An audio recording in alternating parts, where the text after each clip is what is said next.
नज़ीर, Israel अपनी military activity को बहुत ज्यादा बढ़ा रहा है, अपनी ऑक्यूपेशन को एक्सपेंड कर रहा है, इजराइल की जानिब से बहुत ज्यादा प्रोवोक किया जा रहा है। और हमें नज़ीर ऐसा नहीं लगता, और मिडिल ईस्ट के एक्सपर्ट्स को भी ऐसा नहीं लगता कि इजराइल जो है वो वेट करेगा फॉर सम ईयर्स और इस बात का इंतजार करेगा कि रीजन के मुल्कों को जब वो जेट्स मिल जाएं और वो और ज्यादा स्टेबल हो जाएं और वो और ज्यादा पावरफुल हो जाएं। इजराइल वेट नहीं करने वाला है। इजराइल एक के बाद एक मुल्क के पर जब अटैक करने जा रहा है, तो अब आप देखिए इजरायली फाइटर जेट जो हैं वो टर्किश बॉर्डर के करीब फ्लाई करते हुए देखे गए।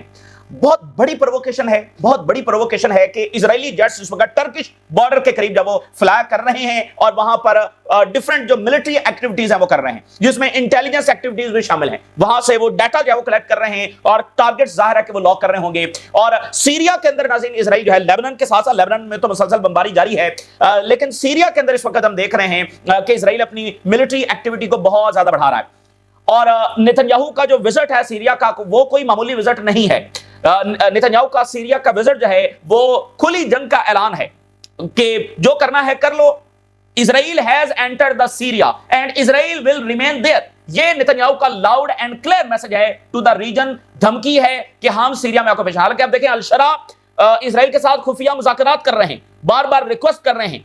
टर्की मुज़ाकरात में जब वो कोशिश कर रहा है, और इजराइल का क्या बिहेवियर है, नेतन्याहू जब वहां पर घुस गया है और मैसेज ये दे रहा है कि हम यहां पर आ गए, हम यहां से नहीं निकलेंगे। तो कौन से मुज़ाकरात और किधर के मुज़ाकरात? और ये जो सीरिया की नाज़रीन ऑक्यूपेशन है, that is a direct attack on Turkey, Saudi Arabia and Qatar's interest. और यूं खास तौर पर सऊदिया, कतर और टर्की के जो इंटरेस्ट हैं, उनके जो मफादात हैं, उसके ऊपर ये बरहरास्त हमला है जो सीरिया की ऑक्यूपेशन है।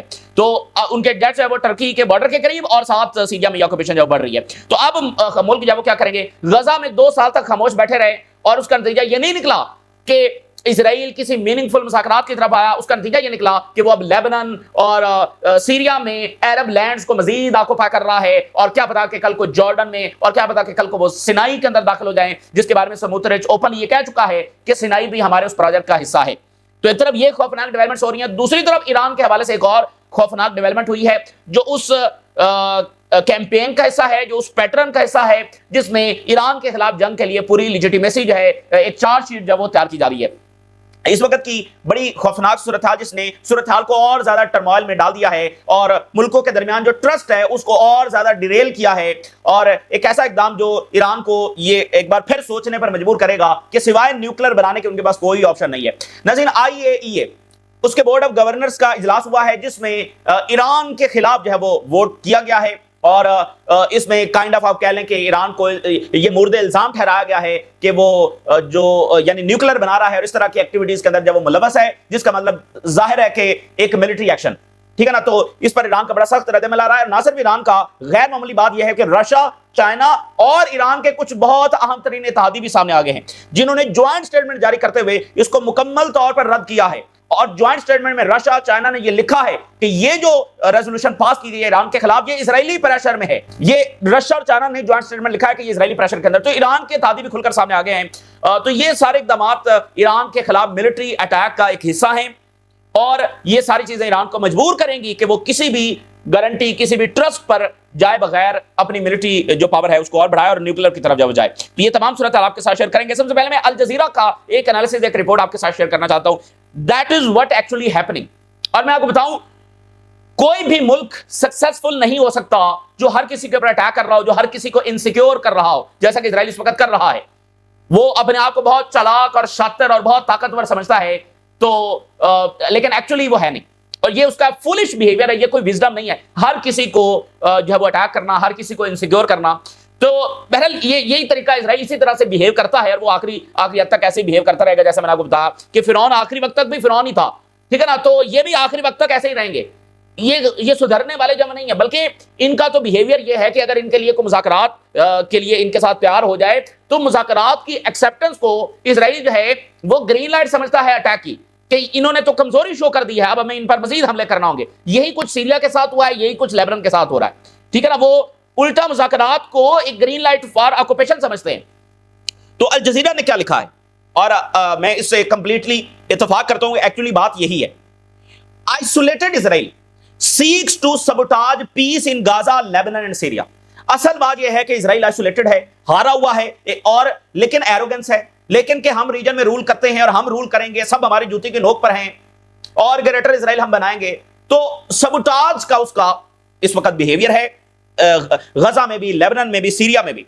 अब देखें, लेबनान मुज़ाकरात कर रहा है लेकिन लेबनान पर हमले, सीरिया मुज़ाकरात कर रहा है, सीरिया ने तो यहां तक अल-शरा ने कह दिया कि ईरान और हिजबुल्लाह हमारा कॉमन एनिमी है। अल-शरा ने एक स्टेटमेंट भी फलस्तीन के लिए जारी नहीं की, फिर भी उस पर रहम नहीं खाया।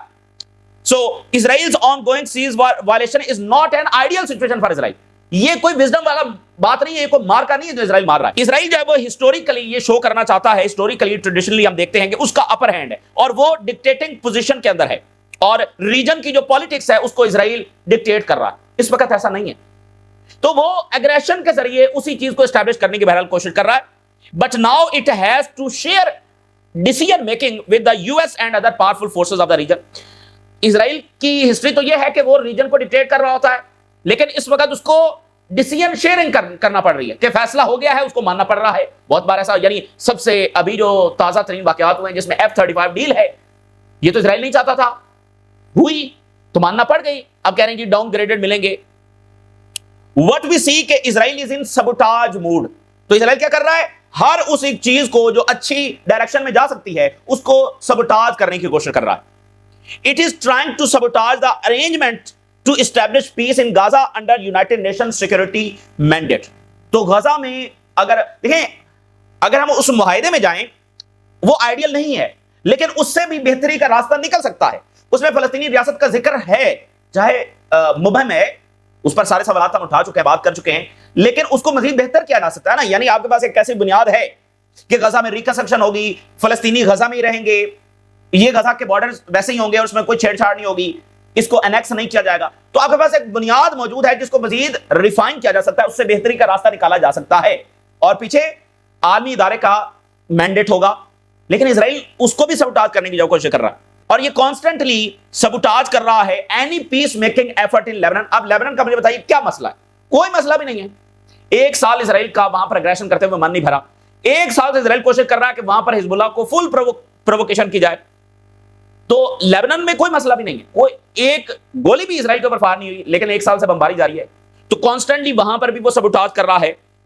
और सीरिया में अब वो अपना इन्फ्लुएंस बढ़ाना शुरू हो गया। अब सीरिया ने क्या किया है भाई, अल-शरा तो कह रहा है कि ईरान हमारा कॉमन एनिमी है, और अल-शरा ने तो आते साथ जब वो गोलान हाइट्स की भी बात नहीं की, और अल-शरा ने तो फलस्तीनी रियासत की भी बात नहीं की।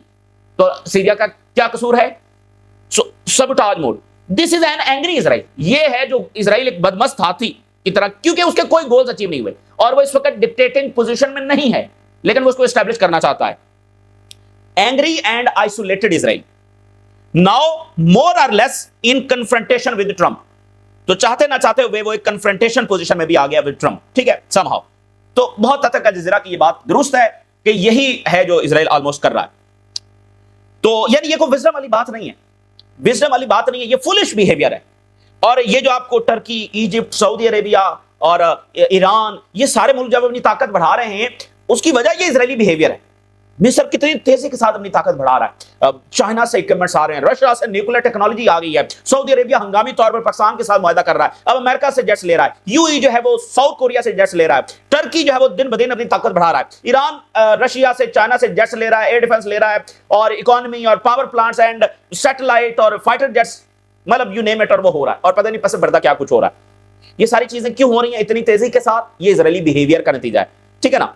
तो इसलिए आने वाले टाइम में चीजें इजराइल के और ज्यादा खिलाफ खड़ी हो जाएंगी और बड़ी ताकत के साथ खड़ी होंगी। तो अब आप देखिए, Israeli jets are flying near Turkish border in northern Syria. Israeli media खुद इस बात को रिपोर्ट कर रहा है। इजरायली जो एयरफोर्स है वो ऑपरेशनल मिशन इस वक्त कर रही है, जिसमें फिल्मिंग है और इंटेलिजेंस गैदरिंग है। देखिए भाई, फिल्मिंग और इंटेलिजेंस गैदरिंग टर्किश बॉर्डर पर जाकर करना, इससे ज्यादा प्रोवोकेटिव और क्या हो सकता है। And focused on filming and intelligence gathering, और मतलब सीरिया की स्पेस में वो खुले आम जब वो घूम रहे हैं और अब टर्किश बॉर्डर्स तक पहुंच गए हैं। सिग्निफिकेंट टेंशंस इस वक्त बढ़ रही हैं और मिलिट्री लैंडस्केप जब रीजन में तेजी के साथ तब्दील हो रहा है, और इजराइल ने सीरिया के अंदर जो ऑपरेशंस है उनको और ज्यादा बढ़ा दिया है। सीरियन मीडिया के मुताबिक इजराइल ने सदरन सीरिया में 2 मजीद चेक पॉइंट जब वो कायम की हैं, वो अपना कब्जा जब वो बढ़ाते चले जा रहे हैं। रॉयटर्स ने नेतन्याहू का जो सीरिया का विजिट है उस पर लिखा है, बड़ी ये उन्होंने अच्छी बात की है, मतलब रियलिटी को वाज़ेह किया है कि Netanyahu walks into Syria and blows up the delicate Syria Israeli negotiation. असल में नेतन्याहू का सीरिया में दाखिल होना, उसने फाड़ के फेंक दिया नेगोशिएशंस, ब्लो अप कर दिया ना। मतलब अब अल शरा के पास क्या गुंजाइश है कि वो इजराइल के साथ नेगोशिएशन करेगा? ये बहुत बड़ा वाकया हुआ है और बहुत ह्यूमिलिएशन हुई है Syria. So he walked into Syrian soil in full flag gear to visit IDF station beyond the old UN buffer line. उस बफर लाइन से भी आगे वो चला गया। दमास्कस ने रिएक्ट किया जैसा कि एक्सपेक्टेड था, कि गुस्से में और कंडेमनेशन और accusation of dangerous violation so on, और ये कि इजराइल अपनी ऑक्यूपेशन को परमानेंट करना चाहता है, ये सीरिया ने कहा। इजराइल एक्सपैंड कर रहा है डीपर इनटू सीरिया और मजीद जो लैंड है उसको ग्रैब कर रहा है। नेतन्याहू का विजिट एक सिंबॉलिक विजिट नहीं था, it was a territorial announcement deliver with body armour. ये एक अनाउंसमेंट थी, यानी देखें सबसे पहले मुज़ाकरात चल रहे हैं, मुज़ाकरात में कुछ लेन देन होना था ना भाई, इजराइल कुछ विड्रॉ करेगा, कोई सीरिया नॉर्मलाइजेशन करेगा, इस तरह की उनकी बातचीत चल रही थी। तो नेतन्याहू ने तो जाकर खुली जंग शुरू कर दिया ना भाई, हम सीरिया में और हम यहां से नहीं निकलेंगे, बल्कि वो आगे बढ़ रहे हैं, तो अब क्या करेंगे? तो ये सिंबॉलिक विजिट नहीं था, बल्कि ये एक अनाउंसमेंट थी, एक खुली जंग का मैसेज था कि हम हैं, हम यहां से नहीं जाएंगे, इससे अब हटकर बात करो। ठीक है, तो ये बरहरास्त हमला है टर्की के मफादात पर, सऊदी अरेबिया के मफादात पर और कतर के मफादात पर। तो सऊदी अरेबिया ने नेतन्याहू के इस विजिट को और सीरिया में एग्रेशन को कंडेम किया है। Saudi Arabia condemn Israeli prime minister overstep into the border region in southern Syria. ठीक है, तो ये एक बात हो गई। अब इसी दरमियान जो है वो लेबनान के जो डिप्टी प्राइम मिनिस्टर हैं वो दमास्कस पहुंचे हैं और अल शरा के साथ मुलाकात हुई है और उसमें bilateral relations and so on, ये सारी चीजें डिस्कस हुई हैं। तो ये है यहां पर लेबनान की जंग। इजरायली मीडिया कह रहा है कि किसी भी वक्त नया राउंड शुरू हो चुका है, गजा में बमबारी, वेस्ट बैंक के अंदर वॉर क्राइम्स, मतलब आप देखें तो मिलिट्री एक्टिविटी इस तरह से बढ़ती चली जा रही है। अब यहां पर एक चीज जो खुफिया है वो ये है कि गल्फ रियासतें या रीजन की रियासतें, वो इजराइल के साथ उनका कोई कम्युनिकेशन लाइन तो होगी, वो बातचीत तो कर रहे होंगे डायरेक्टली इनडायरेक्टली। वो क्या बात कर रहे हैं? मतलब क्या ये मिलकर कोई प्रोजेक्ट मिडिल ईस्ट में लॉन्च कर रहे हैं? यानी जो नेतन्याहू कहता है कि we are changing the face of the Middle East, तो अभी तक इजराइल जिससे लड़ा है वो ईरान के तहत ही है। मतलब हिजबुल्लाह जिसको सऊदी अरेबिया भी पसंद नहीं करता, कतर भी, यूएई भी पसंद नहीं करते, हमास जिसको ये मुल्क पसंद नहीं करते, और अंसारुल्लाह जिसके साथ इन मुल्कों की बाकायदा जंगें हुई हैं, ईरान के ऊपर हमला हुआ जिसको खुद ये मुल्क जो है वो तबाह करना चाहते थे, रिजीम चेंज इसमें चाहते थे। ठीक है, तो ये जो बात है ना ये तय करेगी फ्यूचर को, जो अभी तक खुफिया है, जिसके बारे में हतमी कोई कुछ नहीं कह सकता। इस पर हमने भी बहुत सारे रिपोर्ट्स शेयर की हैं, जो मुख्तलिफ मीडिया रिपोर्ट्स करता रहता है, आगे पीछे से बातें निकल कर आती रहती हैं वो। ठीक है, हर मीडिया से स्टोरीज आती हैं, लेकिन हतमी तौर पर कोई कुछ नहीं कह सकता कि हाँ ये बात ऐसे ही है। तो यूएई की क्या कम्युनिकेशन लाइन है इजराइल के साथ? मिसाल के तौर पे जो यमन में बेसिस बन रही हैं, क्या यहां पर इजराइल और यूएई और सऊदी अरेबिया एक ही पेज पर हैं और यमन के खिलाफ कोई तैयारी कर रहे हैं? तो ये जो कॉपरेशन है ना, और जॉर्डन क्या इस वक्त बात कर रहा है इजराइल से, मिस्र का इंटेलिजेंस चीफ नेतन्याहू के साथ मिलने गया, क्या बात की? तो इन मुल्कों का जो बिहेवियर होगा वो बहुत इंपॉर्टेंट होगा, और उनकी क्या क्या वो ये फैसला कर चुके हैं कि हमने ईरान और उसके इत्तेहादियों को खत्म करना है, हमने रेजिस्टेंस को खत्म करना है।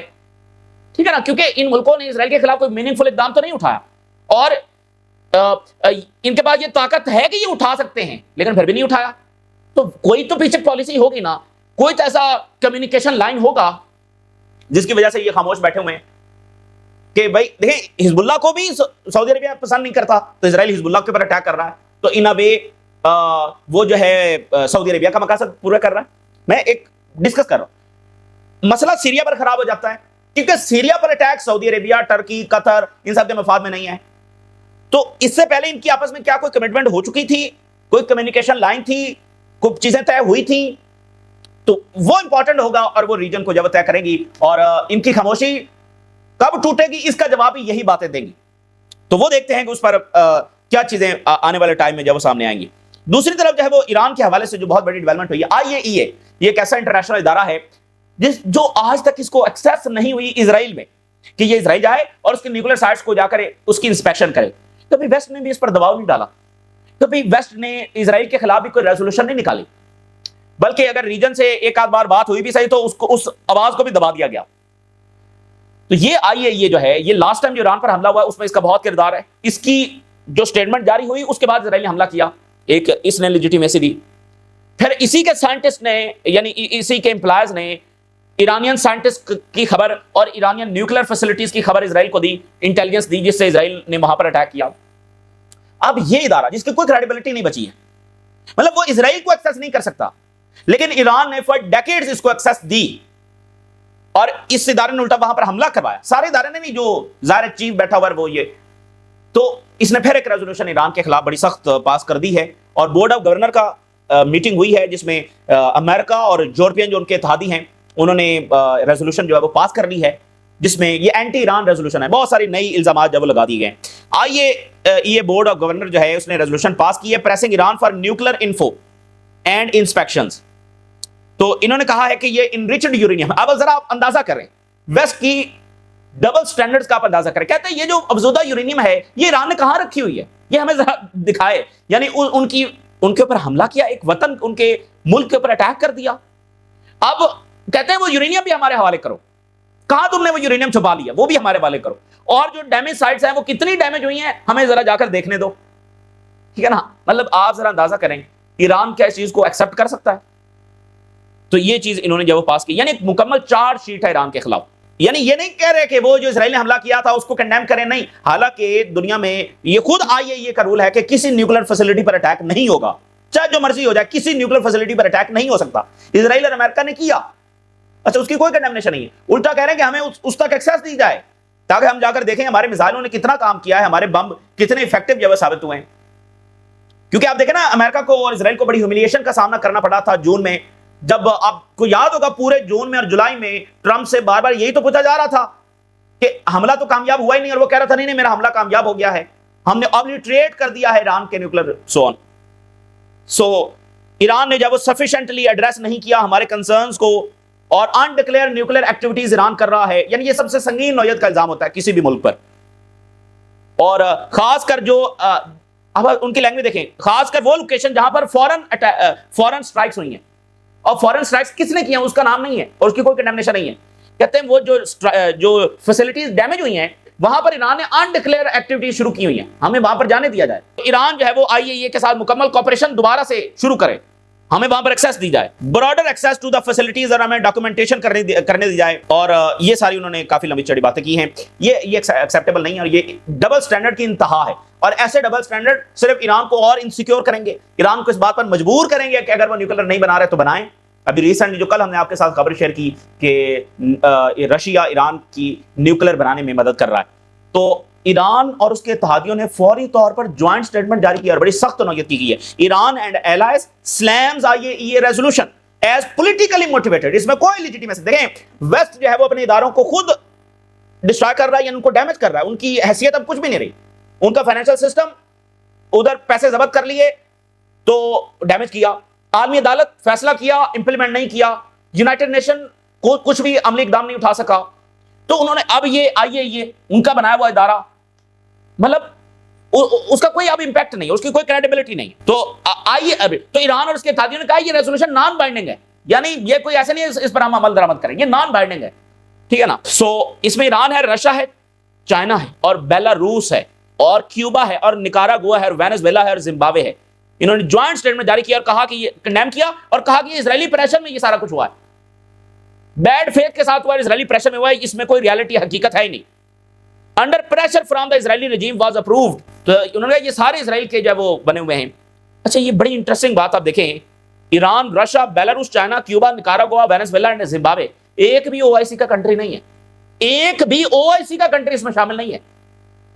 तो यहां से डाउट्स और ज्यादा बढ़ते हैं कि इन्होंने क्या कमिटमेंट्स जो है इजराइल को दी हुई हैं, और 2 साल तक सारा कुछ होता रहा और ये खामोश बैठे रहे। तो ईरान ने कहा है कि हम कंट्रीज के साथ, अपने इत्तेहादियों के साथ स्टडी कर रहे हैं कि क्या रिस्पॉन्स हमने इसको देना है, और क्रेडिबिलिटी और इंडिपेंडेंस ऑफ आईएईए की मुकम्मल तौर पर खत्म हो चुकी है। तो इसके साथ एक बड़ी इंटरेस्टिंग बात एक्स सीआईए ऑफिसर ने यह बताई है कि इजराइल ने जो अफगान रेफ्यूजीज बैठे हुए हैं उनको रिक्रूट किया फॉर इंटेलिजेंस पर्पस, जो आपको इतनी असैसिनेशंस नजर आई और सारा कुछ, तो $100 दिए गए, मैं अंदाजा कर इतने में वो बिके $100, और वो ये कहता है कि thousands of these guys were recruited, thousands of. तो इसलिए आप देखेंगे इस जंग के फौरी बाद ईरान ने कैसे मिलियंस में और लाखों में डिपोर्ट किया रेफ्यूजीज को।